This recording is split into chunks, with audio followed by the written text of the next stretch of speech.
All right, man, peace. So for those of you brothers out there who read the scriptures, you'll know that in 1 Timothy, the 3rd chapter, Paul basically lays out many of the guidelines to being a bishop, meaning a watchman over the flock. And he states that you have to be blameless, apt to teach, have your house in subjection, ruling over your children with gravity, meaning seriousness. He also gives other provisions. But one of the main things that he lists is that you should not be a novice, meaning a newcomer. Someone who has just entered into an understanding of what you believe life is about, particularly pertaining to the spiritual component, but you're still trying to teach or be a quote unquote influencer, as they call it today. And that's one of the main problems with this society. They're trying to empower novices because they know that a novice is the easiest person to pawn out. And that's where Mr. Kyrie Irving comes into the equation. Kyrie seems to be very confused, and he's really not confused. He's just on a journey. The brother's not even 30 years old yet. So it's common for people who are not yet 30 years old to still be trying to figure out exactly who they are as people and what they believe. That's all fine and well. But where the issues come into play is when someone who is confused tries to teach.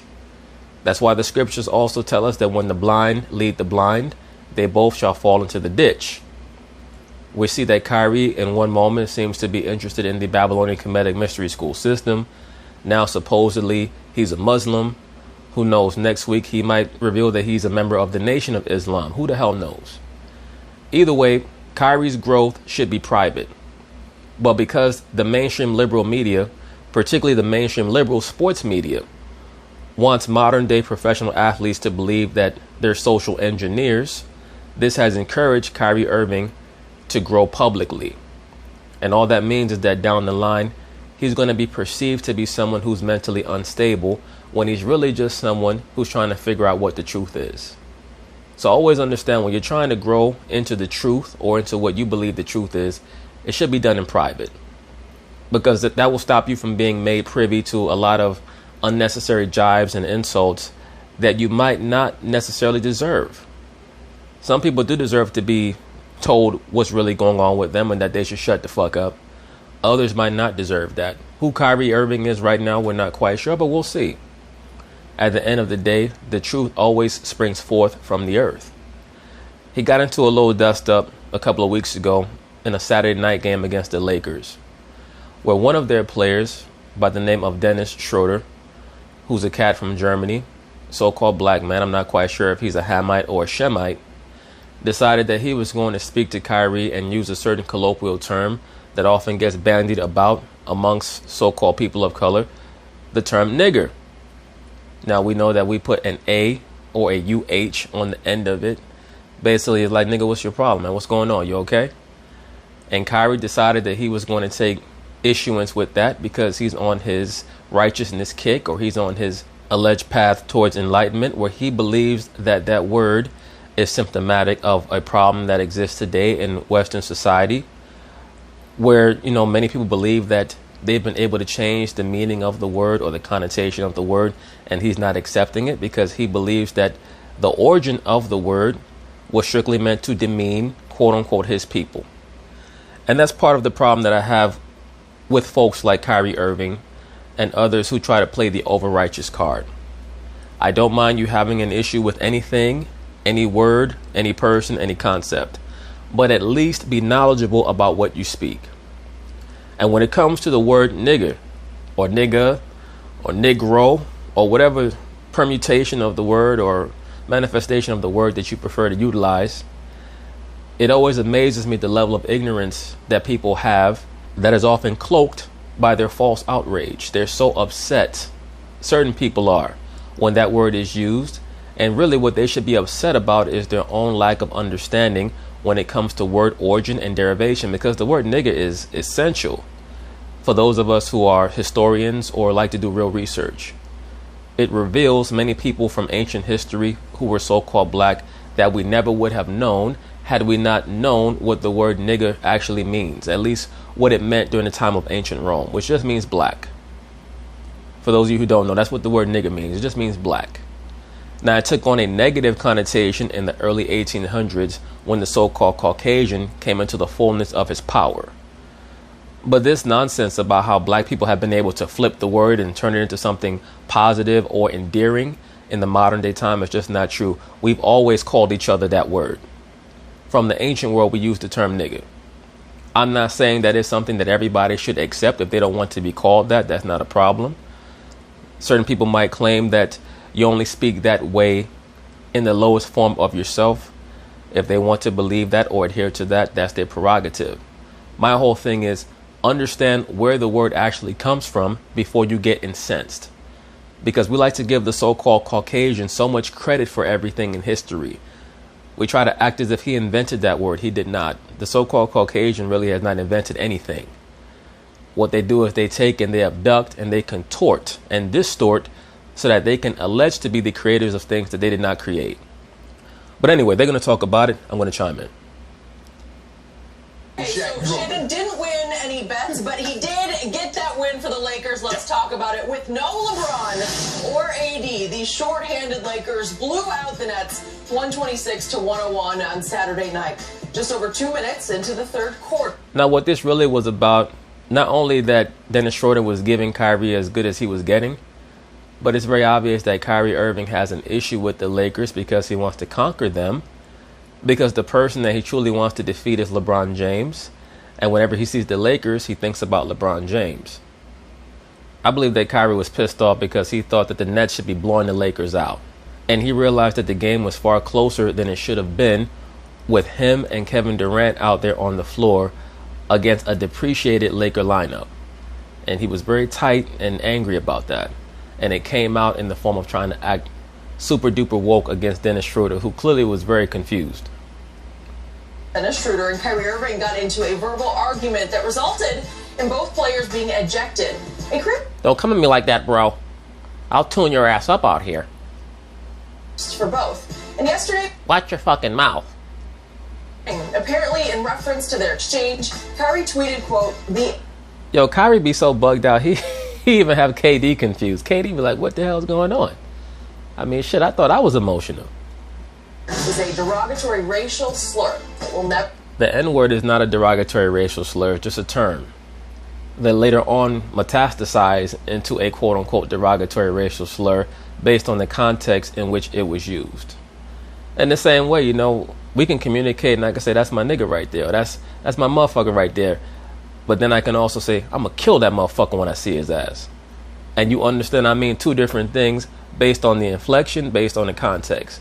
The word nigga is the same way. And for those of you brothers who read the scriptures and know the Bible, you'll know that in the book of Acts of the Apostles, chapter 13, verse 1, the word nigger is there. Now, many times we mispronounce that word as quote unquote niger, but it's actually nigger. Because in the Latin language, you pronounce the vowels differently. That's the reason why in the English, they added the additional G so that you would pronounce it the same way as they did in ancient Rome. In English, we pronounce our vowels A, E, I, O, U. That's one of the first things that you learn in elementary school when they're teaching you letters, consonants, and vowels. You pronounce it A, E, I, O, U, the 5 vowels. In Latin, they pronounce the vowels A, E, U, A. That's one of the first things that you learn in Latin class is how to pronounce vowels. So therefore, the word niger, as we mispronounce it in Acts the 13th chapter in the first verse, will be pronounced nigger because the I will be pronounced like an E sound and the E will be pronounced like an A sound. You understand? So nigger, that's how they pronounce the word that we pronounce niger in Acts chapter 13 verse 1. Is actually pronounced nigger. In the same way, the word Caesar from ancient Rome will be pronounced Kaiser because they pronounce the C with a hard sound like a K. That's where you get the term Kaiser from in the Holy Roman Empire, like Kaiser Wilhelm. The word Kaiser is actually Caesar because the Holy Roman Empire was the extension of the Roman Empire, right? Or the word Tsar in Russia. Tsar is the same word as Caesar or Kaiser. So the word niger, as is mispronounced oftentimes in Acts the 13th chapter in the first verse, is just nigger. And it just means black. It was a term that was used for so-called black people. Now, the true origin of the word niger or nigger would go back even further, and it normally denotes one of the great teachers, the serpent people, or the men of wisdom, because the serpent was always associated with teaching and knowledge. You understand that? But I'll be covering that later on in this series pertaining to the word nigger. Be a term of endearment, reclaimed, flipped, never forget. It's foul and true history. Throw that N-word out the window right alongside all those other racist words used to describe my people. We are not. No, so we cannot throw words out the window, because that's a tactic that's used by people who just want to be heard but don't want to research. And there's nothing against Kyrie Irving. He's not a scholar. There have not been many more insidious things than the tactic that has been employed the last 5 years of trying to employ athletes as teachers and as leaders. The vast majority of athletes don't read and they don't research. They spent the majority of their lifetime from their childhood practicing their crossovers, their layups, their passing, their dribbling, how they catch a football, how they block, and how they tackle. They're not equipped to shepherd society at all. And that's why I prefaced this video with the statements that Paul made in 1 Timothy, the 3rd chapter, about what it takes to be a bishop. And in the Greek, as most of you brothers know, the word for bishop is episkopos, meaning a watcher or watchman. That's where we get the term episcopal from. You understand that? To scope someone means to watch them. Episkopos, a bishop or a watchman. So Kyrie is not equipped to be that. He's still in a process of growth. And that's also the reason why, there is this attempt to stop the notion that there should be some level of association between stewardship and age, what they call the gerontocracy, or the rule of the elderly. The reason why that has always been the case is because what's associated with being an elder is experience and wisdom. Kyrie Irving has neither one. But he's suffering from an addiction that so many people suffer from due to social media. That being the addiction to attention, the addiction to prestige, and the addiction to the camera. Kyrie Irving suffers from all three of those things. He's addicted to being viewed as someone who's more important than he actually is because he can dribble a basketball very well. He is not a leader. This is a major, major psychological program that's being executed against the so-called black community right now by weaponizing so-called black athletes. LeBron James cannot be trusted to lead anyone anywhere. Kyrie Irving cannot be trusted to lead anyone anywhere. Just because you can jump high and dribble a fucking basketball does not mean that you should be speaking on real situations. So they try to make it a race thing. When the chick Laura Ingraham says shut up and dribble, I stated from back then she was correct. That is your job. Shut up and dribble. There's a great level of intellect that is associated not only with what you know, but also with what you don't know, and you grasping, having the self-awareness to say, I don't know about this topic, let me shut the fuck up.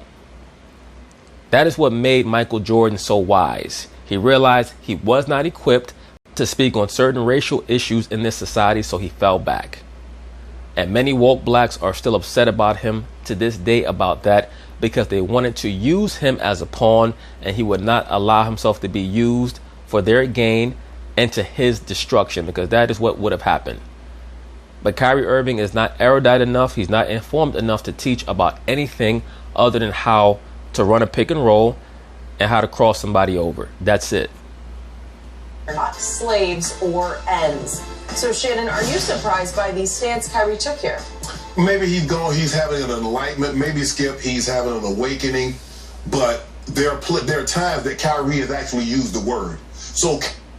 And you can have all of the enlightenments and the awakenings that you want.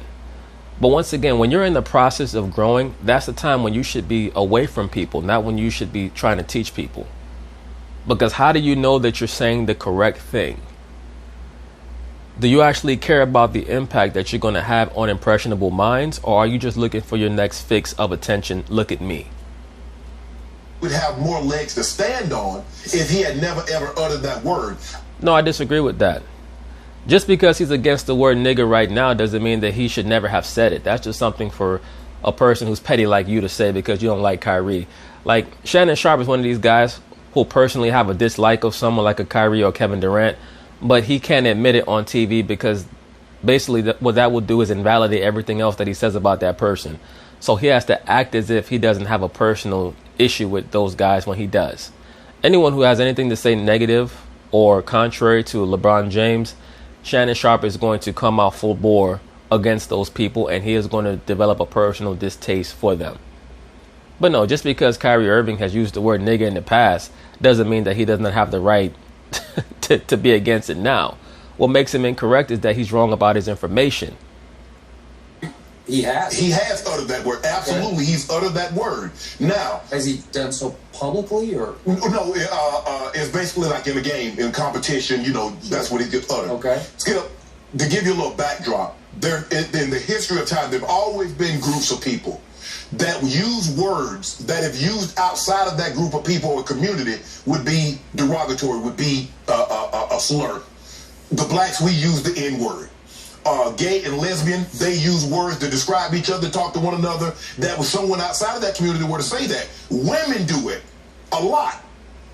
Outside of that community, okay, you can't say that. Okay, I get it. I'm not here to police how people should talk to one another in their groups.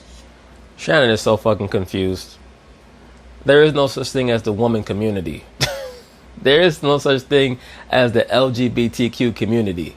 But this is what happens when you fall down the woke rabbit hole and you're trying to ride the woke train towards success like he is. Kyrie, if you look at it, Skip, Schroeder only said that after Kyrie started to press him. I agree with that. Called a foul.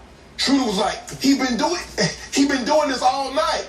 Schroeder walks away. Kyrie walks up on him and was talking to him. Schroeder says, damn, and that's when Kyrie loses it. He's like, bruh, it's not that serious. Kyrie walks away. Schroeder like, bro, it seemed like he said, my bad. If I offended you, I'm sorry.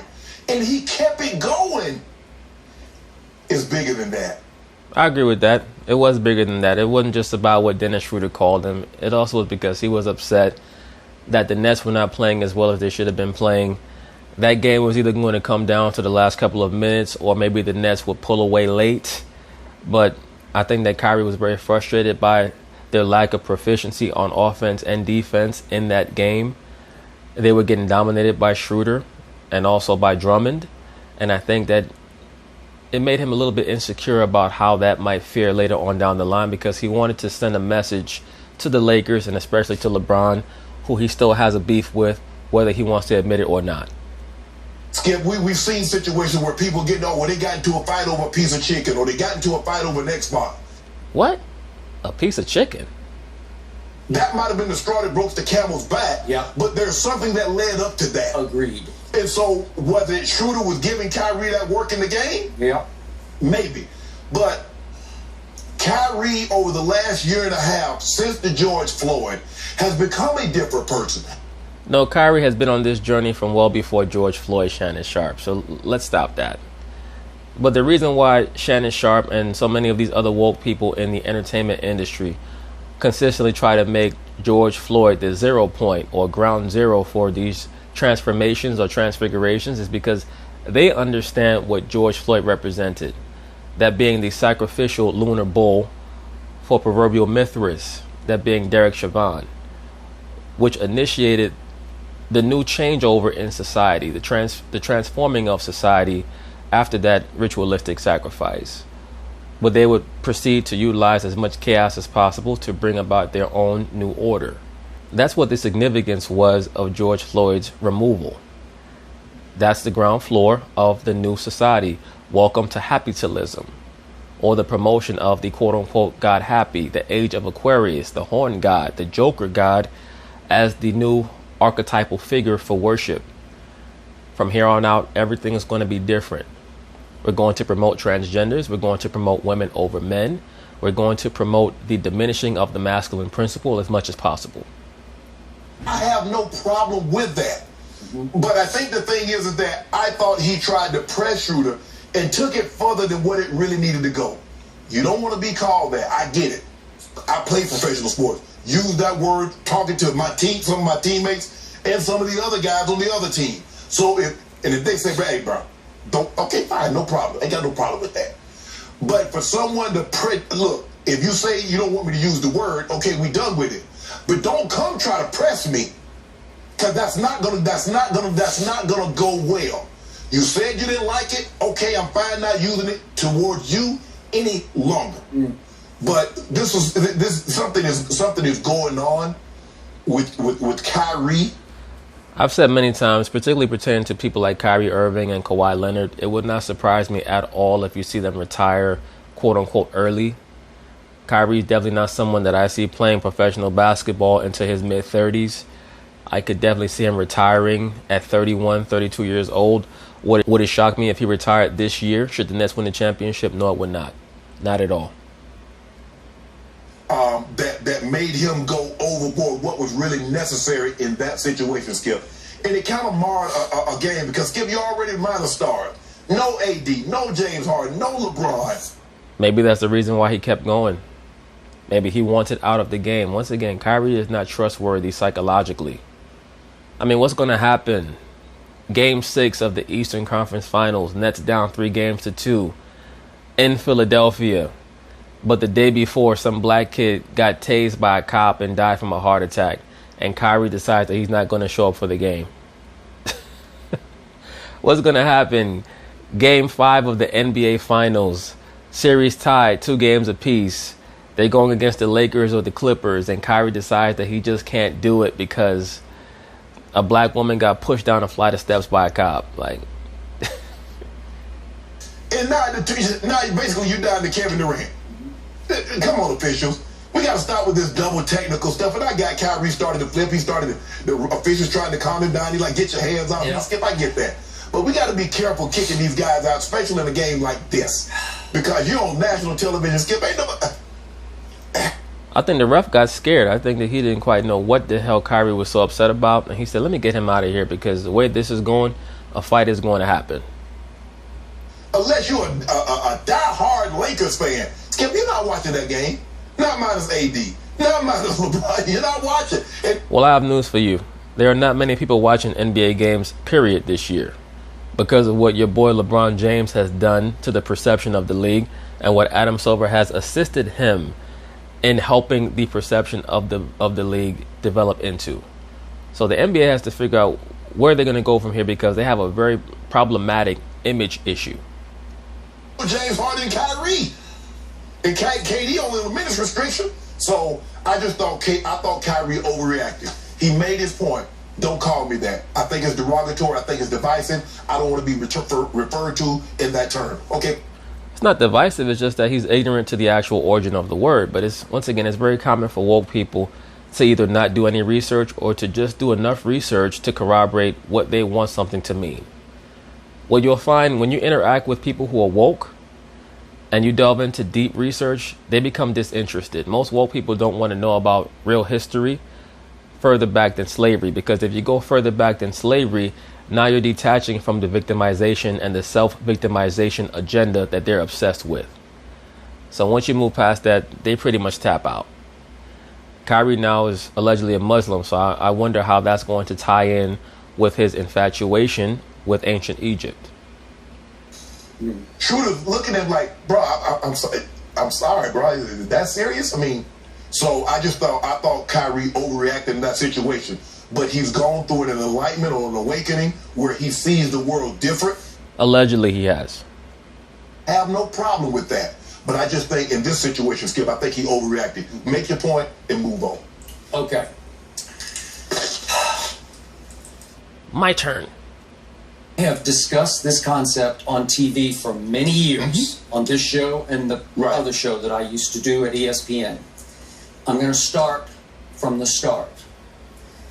The N-word, spoken with the hard ER on the end, used by white people against black people dating back hundreds of years in this country, is simply the most evil, vile word in this language. And This, once again, is another manifestation of the quote-unquote woke Caucasians' attempt to eradicate certain words or terms, subconsciously to hide any attempt to figure out what the truth is, because Skip Bayless is not a historian. But many of these Caucasians, they know deep down that if we were to do a truly thorough inventory or investigation into history, there may be some things found that might make them more uncomfortable than they want to be, especially in light of the fact that they have been taught a certain narrative about history their entire life, and they're comfortable with that. People like Skip Bayless are comfortable with the notion of white guilt because what goes along with white guilt is the presumption of white superiority. So something like that is more palatable for him than actually understanding what the word nigger means, where it comes from, how it was applied, and what his people actually have to do with that, which is little to nothing. Years, I wish there was some way I could eradicate it. I wish I could make it illegal to utter that word in public. Right. Yes, most Marxists think that they should have the right to make any word that they disagree with illegal to say. Or in private, anytime it just should be out of this language. No, the word nigger should be thoroughly investigated and taught properly to our people so that they could let go of the emotional baggage associated with it. I get goosebumps even talking about it. Of course, because it turns you on. But thanks to our friend Dr. Michael Eric Dyson, the woke idiot from Georgetown University, aka the Jesuit college within the city-state known as Washington, D.C., with whom I communicated last night, and he's been my guiding light on this from the start for maybe a dozen years. Michael Eric Dyson and his constant flow of verbal diarrhea is only effective on people who don't know anything. If you read at all or research at all, you know that Michael Eric Dyson is nothing but an educated pimp. He talks fast and uses a lot of wordplay and tries to rhyme words to bring people under his spell. He don't really know what the fuck he's talking about.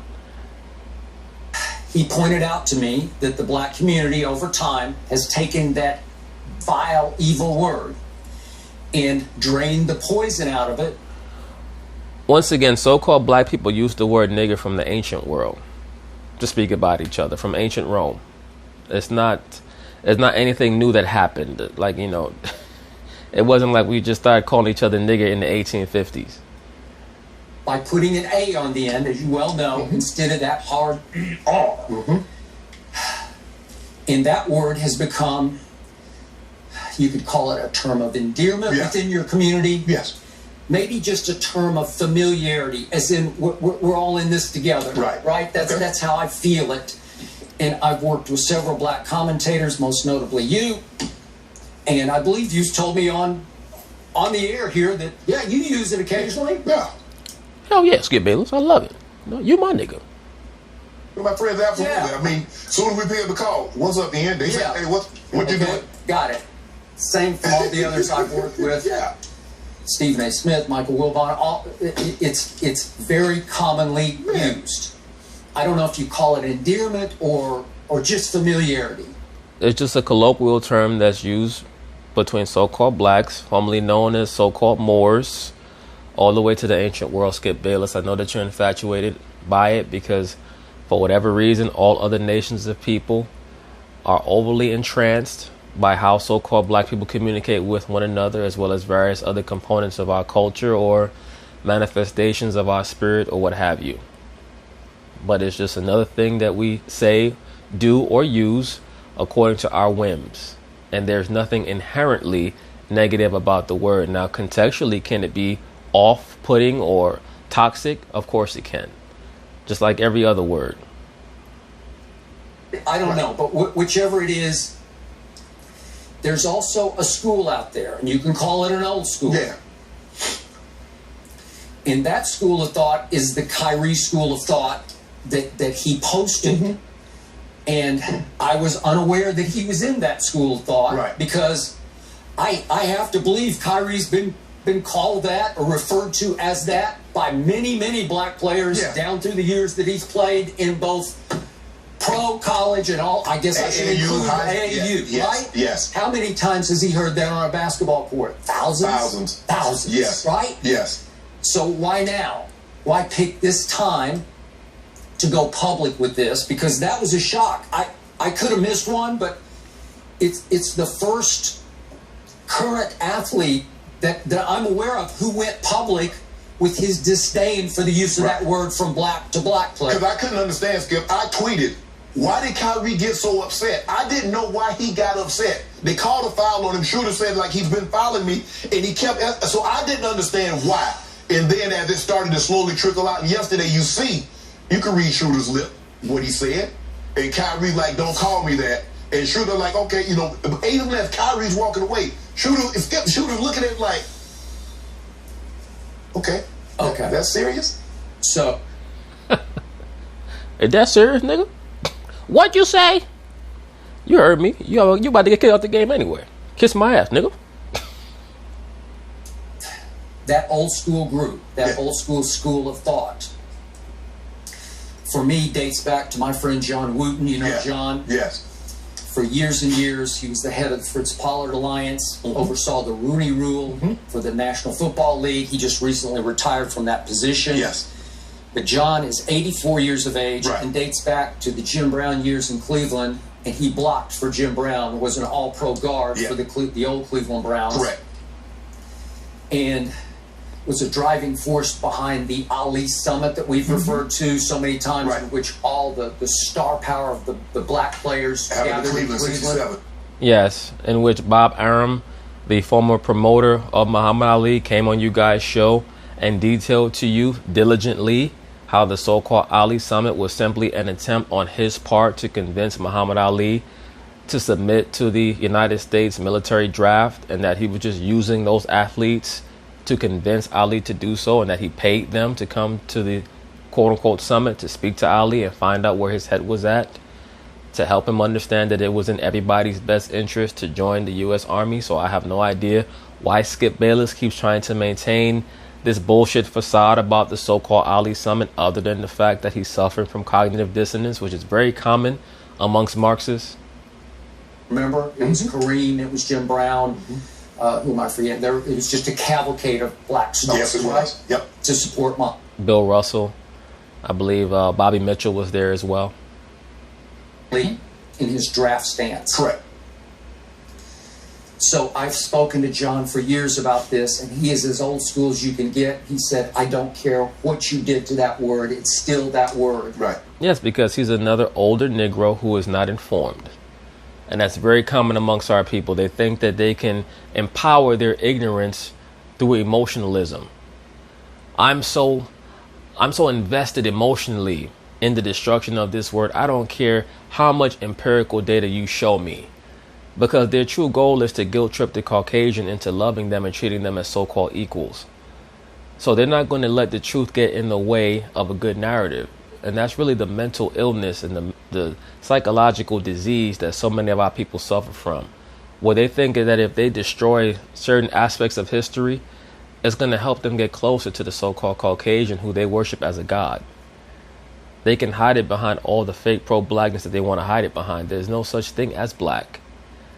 So as long as you call the so-called Caucasian or so-called white, and you call yourself so-called black, you're never going to be healed. That word was the reason that so many black people were hanged back in the day, as you know. And I get that. I promise you, nobody was hanged back in the day because of the word nigger. They were hanged because of what they were, not because of what they were called, Skip Bayless. And it's not my position to pick a side on this, because it has been an ongoing conflict in your community. No, actually it hasn't.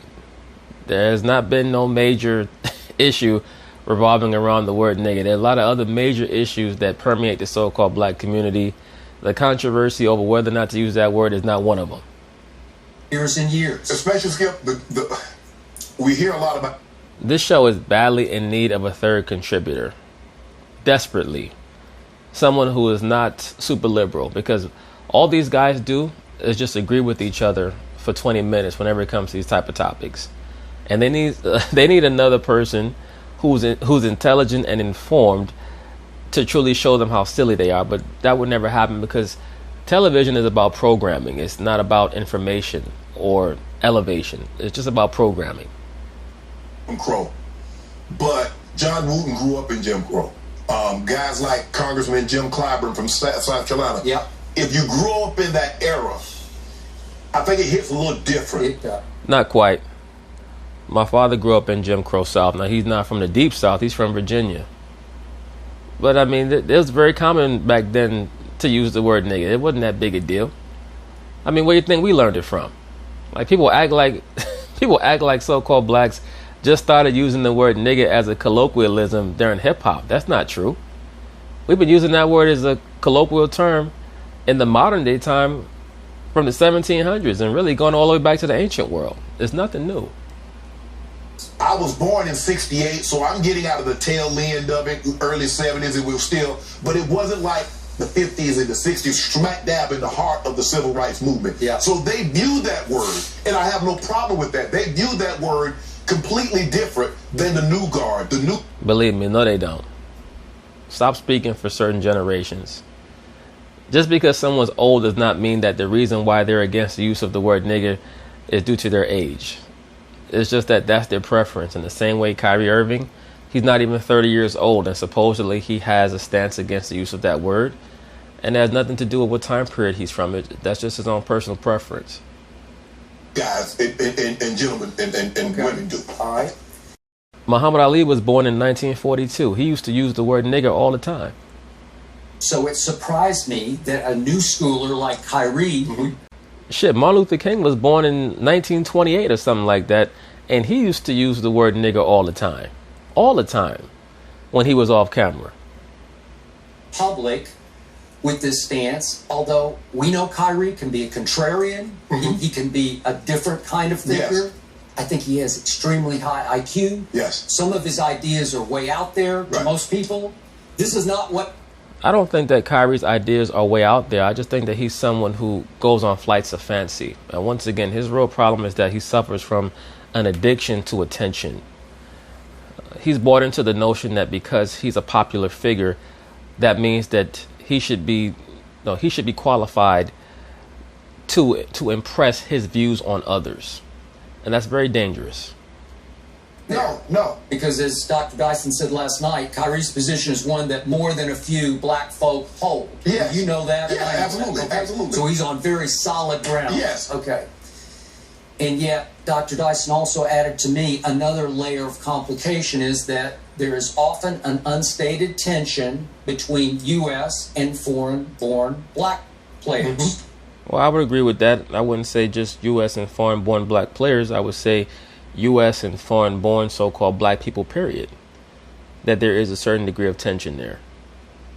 Well, Dennis Schroeder, born and raised in Germany. Right. So he is not African-American. He is foreign, born and raised. Right. Okay. So Yeah, I'm not quite sure which country in quote-unquote Africa Schroeder's ancestors are from. So therefore, I'm not quite sure if I can put my finger on whether or not he's Hamitic or Shemitic. He comes off as someone who most likely is Shemitic, but I mean, who knows? I'm not going to guesstimate that. I will say that I don't think that Schroeder was any more confused by Kyrie's response to him than a quote-unquote American-born so-called black person would have been by Kyrie's response to him or that. Or maybe he was. Maybe a so-called black man from America would have been more understanding of Kyrie's little temper tantrum and just left it alone, because I think that so-called blacks from America are more likely to not be shocked or surprised by sudden outbursts from other people of color, quote-unquote, who were raised here, because this is the belly of the beast. A lot of times, so-called black people from other countries or other parts of the world, they have a difficult time grasping exactly why American so-called blacks or Aboriginal so-called blacks have the outlook and the personality types that many of us tend to have. And it's because when you're raised in the belly of the beast, you're accustomed to certain things culturally. Operating under the surface, I have no idea. He's African-German. Yeah, he's African-German. Okay, well, he is. Yeah. Well, we know the original Germans were so-called black people anyway, but that's a whole other issue for another day. So the point is, would that operate in Kyrie's psyche, that he would be slightly more offended that that came from a player who didn't grow up on U.S. soil and go through maybe in the United States what Kyrie had gone through? Well, I'm sure Dennis Schroeder went through his... Oh, yeah, in Germany, absolutely. Oh, there's no doubt about that. I'll also say that Dennis Schroeder most likely went through his share of Caucasian women over there as well, because from what I was told, or what I've been told, the Caucasian woman can't keep her hands off the so-called black man in various parts of Europe, but particularly in Germany and the Netherlands. Use, right? Yeah. Okay. But I don't know that he would have been using that term of endearment Right.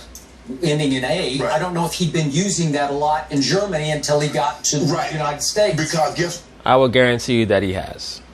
I have very little doubt that Schroeder was using the term nigger over there in Germany as a colloquialism with other so-called blacks over there who are very impressionable, particularly when it comes to American forms of entertainment like TV shows, movies, and music.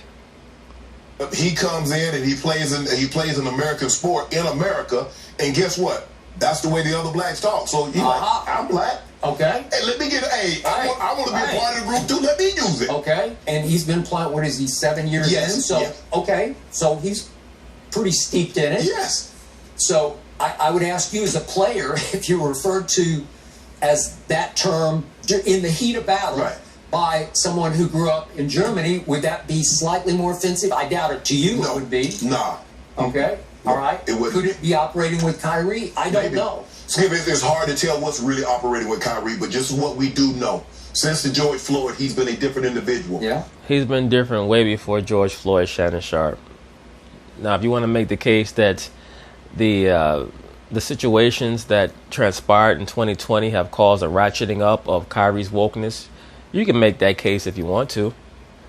But all I think it's done is it's fed more logs into his fire. I just think that he's a more intensified version of what he already was becoming prior to 2020. It's no different, though. My issue with Kyrie is that he speaks without knowledge or wisdom and understanding. He just fires off stuff and doesn't know what the hell he's talking about.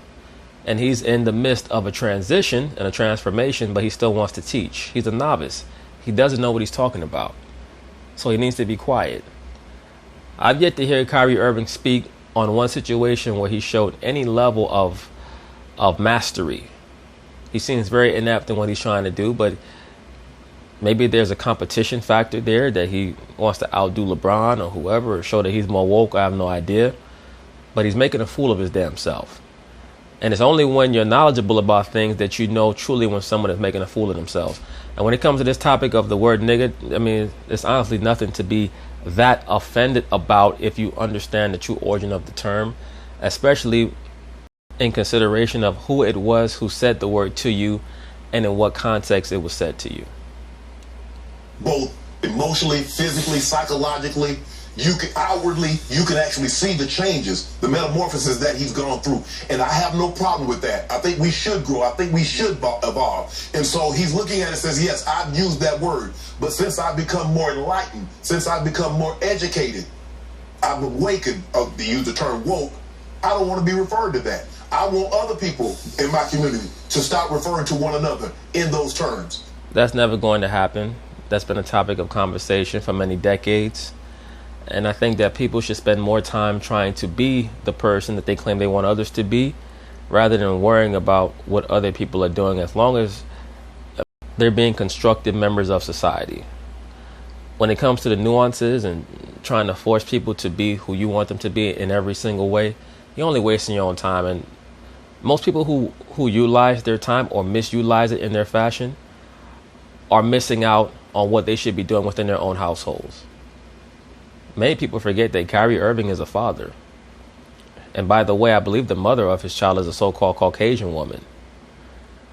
So as long as his daughter and who else he might have impregnated, might have other children out there, as long as his children are growing up in the environment that he wants them to grow up in, that's the main thing that he should be focused on. I don't know how much traction it's going to get, but I don't have any problem with him not wanting to use it and saying, guys, I wish we would use it. But like you said, Skip, we've been using it for so long, and in certain groups, we have a way of talking to one another. For you, I mean, you might refer to Ernestine as baby, hun, Suge. Another man can't come outside and come and refer to Ernestine like, well, wait a minute. What? Oh, hell no, there'll be some furniture moving. You better believe that, Shannon. Me too. You know what I'm saying? So look at Skip's face. Oh, hell yeah. I spent 15 years with that bitch. No one else is going to call her bitch but me. that's just the language that you and Ernest did. Or sometimes I might refer to her another way, and you better not. Yeah, exactly. Exactly. Yeah. So I'm not here to put.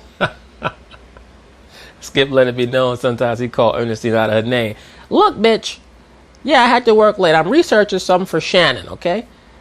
I got something on Michael Jordan I want to use on him tomorrow. Don't fuck with me. How people talk to one another in a certain I got group. it, and I'm with you. I get it. So one last reference to our man, Dr. Dyson, now Vanderbilt University, I should throw in. But he also pointed out that the old school hates the term in part because of its public use. Right. That, this is Dr. Dyson, I think that's what irks them the most. Something black folks shared among themselves has escaped our circles and gained worldwide notice. That is the best point that can be made about the use of the word nigger. So-called black people, we've always used that term within our inner circles, within our communities, within our neighborhoods for centuries, not just for decades, for centuries, going into millennia. And now with the propagation of hip-hop music and television and movies, it's popularized the term amongst other races because, once again, we're the only nation of people who, for some reason, seem to be so impactful on the colloquial terms that are used amongst other races, other nations. Because we don't listen to what other people call each other. We don't start calling each other paisan or compadre and stuff like that. We make up our own terms and the other races copy us. We don't copy anybody else. Putting us on the spot and forcing us to choose sides Yes. within the black community. This has become such an issue for white kids who love rap music. Right. Can I? No, you can't. Right. You cannot. Right. You cannot sing or say those lyrics Right. using even the word ending in A. You cannot. Right. No. Right. Even if it's if you're in a concert, you cannot. Right. I can't. Why not? They use it. Why can't? Well, you know why. Right, exactly. Okay? But it forces some old school, new school, if you will, I'm simplifying that, to choose. Yes. Whose side are you on? Right. You on Kyrie's side? You on the other side? Yeah, I agree with Dr. Dyson. I think the thing is that, Skip, once we were using it amongst ourselves, we're at the picnic or we're at the cookout or we're amongst ourselves and we refer to each other. Nobody, the outside white outside world knew anything about it. No. But it's become so mainstream now. You hear it in rap songs. You hear it in day-to-day conversation, especially like in sports. I'm sure some of the coaches cringe because they're like, man, I can't believe they're saying that. Because, and I've always tried, Skip, when I was playing, not to use it, but it's just... Well, we've had... Skip, it just comes out, you know? I mean, shit, I remember one time I ran the wrong route, and John said, what are you doing? I said, nigga, fuck you. And he said, no, nigga, fuck you. And then we started fighting and started scrapping. But, we ended up winning Super Bowl that year, Skip. So I guess it all worked out. To this day, John's my nigga. Of white coaches reprimanding and penalizing black players for using that word in like team meetings, like in group meetings. And they actually say the word. I'm like, oh, I know that was a record scratch. Yeah. And Skip. He said that was a record scratch.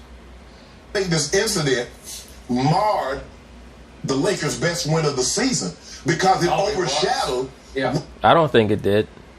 I think all it did was bring more attention to the Lakers' best win of the season. Lakers really did to the Nets and how well they actually played from tip to the end of the ball game. I got it. And yet, Schroeder, after the game, apologized for getting kicked out. Yes. I hurt my team. I'm sorry. I won't do it again. Right. And they did say, the referees said after the game in his explanation that Schroeder made a little gesture of waving goodbye to him, and that's what got him kicked out. Really? But we couldn't find it on video. I didn't see it watching the game. Right. I don't know. It was pretty subtle. Right. But that's what the ref said he saw. But I don't know why Schroeder got to take to begin with. I don't know. Yeah, Schroeder should have been left alone, but I guess maybe the referee said, I'm throwing out Kyrie Irving. He's a high-profile player. Let me try to even things out. The game is still relatively close. If I just throw out Kyrie, it's going to look like I'm favoring the Lakers because they're definitely going to win this game if I just throw out Kyrie. So let me throw them both out and see what happens. up on him. And it's just so easy now, Skip, to give double taps. Stop that. Double tap. Somebody initiated. Stop the guy, get out my face and you double tee up everybody because you don't know who actually started. Either give somebody a tech or don't give anybody a tech. And I do agree with your biggest picture point about the game. It was a 4-point game. It was a pretty interesting game at that point still. Right. Early third quarter. And then just because you want to hand it off at the pass, you end up throwing both of them out of a game that already was missing too many stars. Yes, exactly. The bottom fell out of the game. And then it was hard to watch. It was great for the Lakers in the fourth quarter. It was hard to watch. Well, to be honest with you, the NBA period this year has been hard to watch. They're in trouble, man. I don't care what anybody says. They could try to act as if they're going to strengthen their relationships with their global partners all they want, and that's going to make up the difference in revenue. It's not. They've pissed off about 40% of their viewership domestically, and they're going to have to figure out how to repair that. I promise you, when that next collective bargaining agreement comes around, the top players in the NBA will not be making $45 million a year anymore. No way. The Steph Currys and the Chris Pauls and the Russell Westbrooks, all these guys making $45, $50 million a year, enjoy it. Because after that, I promise you, those checks are going to go back down to around $25 million a year for the top players. Well, that's what I'm saying. Well, how about Ben McLemore in the fourth quarter? He makes 4 threes. Yeah. Okay? You was laughing at our acquisition. Yeah, see? Well, you had your one moment in the sun. Startup. So that's what we do. We get in the bottom of these little startups. Ben McLemore, a little startup. Houston didn't want him. Cleveland didn't want big Shaquille Drummond. Well, but we got it. Okay. Watch what we do with him. Well, Kyrie got us all after the game. That superseded everything. You can't skip that. And these two guys, Skip, neither one had ever been ejected from a ball game. No. So, Fisher, you got to take all this. This is not a situation where you got hot. This is not a Rasheed Wallace, Dennis Rodman type situation where guys have had a history of getting ejected from the ball game. Well, Rasheed Wallace was ridiculous. That was the most ridiculous display of disrespect towards authority I've ever seen, Rasheed Wallace. After a while, that just became a game with him. This nigga was out there getting 25, 30 texts a season. Patrick Beverly, this is not a situation like that, Skip. You can't be ejected on national, on 8. I mean, you're already like, Lord, we done stepped in one business. We got the Lakers Nets, and we expected James Harden, Kyrie, KD, AD, LeBron, yada. And we down to 1. What was it? 6 minutes left in the third quarter. 6 minutes to go at the start of the third. Still, we down to 1 guy, KD, who's on a minutes restriction. So you looking at this, Skip, you like, okay, well, who out there for the net? Bruce Brown, LaMarcus Aldridge, Joe Harris, Landry Shamet, Lawawu Caparol. We got Taylor Horton Tucker, KCP. Yeah. Well, all I know is Kyrie's going to start a big conversation here that will. No, he's not. He's not going to start shit. Kyrie's just going to start something, which is normally what an agent of chaos does. They put out energy that is directionless and people have to deal with it. It subsides, and then another wave of energy comes out that's directionless, and the same thing over and over again. People who actually know what they're talking about, they know how to direct their energy. That is what leads to real change and productivity. On for several days among players. Skip, I don't think the young guard is going to change. It's been so etched in their minds to speak to one another. Like I said, it's for us, it means different things. I guess a lot of words can have a lot of different meanings. Yeah. We discussed the word last week, Skip, that a lot of people down in South Florida didn't know the original meaning of that word, and that it was a derogatory term. I got it. Last quick point to your point. Speaking of our friend John Wooten.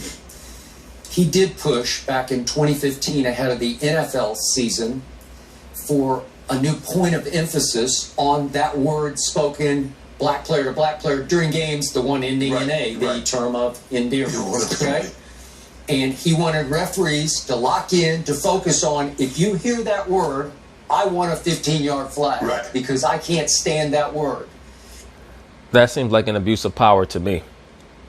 It was a point of emphasis in week 1, and some flags were thrown about it, and the refs finally threw up their hands and said, well, we can't make it a point of emphasis because you could be throwing a flag every play on it. Every play. Every play. Yes. And they backed off. Yes. But John tried. Right, but who the fuck is he to do that? Like, go raise your children to to fear that word, and to think that there should be a penalty flag on every time someone utilizes that term to intimidate their opponent or talk to their teammate. Again, one of the most difficult things for people to do is research. They prefer to lead with their emotions, and that's why you have these long-running arguments that seem to last for perpetuity, because if I have facts and you have facts, I promise you we're going to resolve our issue expeditiously.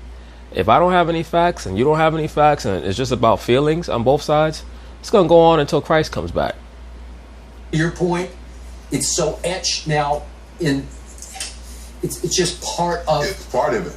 Part of the lingo. It's just part of the conversation during a game. Yeah. Yeah. Okay, well, important discussion. Guys, we will get back to it later. But no, it's really not an important discussion, but it is a good backdrop to provide information on where the term nigger actually